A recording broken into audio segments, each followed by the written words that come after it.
Coming to the next page, let's read it first. He was very selfish giant.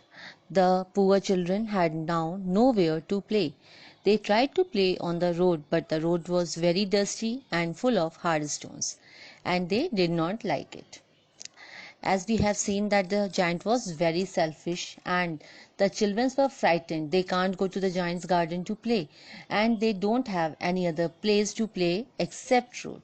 They tried to play there, but as the road was very dusty and full of stones, the children were not happy to play on the road. Let's read further. Then the spring came, and all over the country there were little blossoms and little birds. Only in the garden of the selfish giant it was still winter. The birds did not care to sing in it, as there were no children and the trees forgot to blossom. So what happened? As the time passes, the spring came, and as I have said this earlier, that during spring, usually the trees were covered by beautiful flowers. But this time, when spring came, trees blossomed and birds sang in the whole country except in the giant's garden. Winter prevailed in the giant's garden as there were no flowers or birds. Let us read further. The only people who were pleased were the snow and the frost. The snow covered up the grass with her great white cloak, and the frost painted all the trees silver. Then they invited the north wind to stay with them, and he came. So in this paragraph, personification is used by the writer for snow, frost and north wind. The writer says that due to winter, only snow and frost were happy, as they had occupied whole garden and invited north wind to stay with them, and north wind came there. Let's see what happened next. He was wrapped in furs, and he rode all day about the garden and blew the chimney pots down. Soon the hail came. Every day for 3 hours he rattled on the roof of the castle. He was dressed in grey, and his breath was like ice.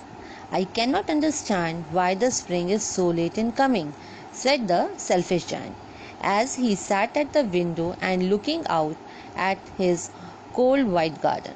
I hope there will be a change in the weather. So what happened? That because of winter there was so cold that giant had to wear fur coat and blew the chimney to feel better. And he got bit furious over his garden. Gradually the situation got worse due to hail. Daily the giant goes to the roof of his castle for 3 hours and asked himself about the reason why the spring is so late while watching his garden, and he hoped for the change in the weather condition in the near future. See, in the next paragraph it is written that, but the spring never came, nor the summer. The autumn gave golden fruits to every garden, but to the giant's garden he gave none. He is too selfish, she exclaimed. See, in this, the writer says that the weather of the garden didn't change. Even in summer also, the winter prevailed in the giant's garden. In autumn season, while in others' garden, trees were loaded with fruits, whereas in giant's garden, there was no fruit at all, as winter is still there. Here, she is used for autumn, as autumn is personified and declaring the giant as very selfish. So students, this is all for this session. In the next video, I will explain the remaining portion of the chapter. Till then, find the new words and their meaning from the chapter.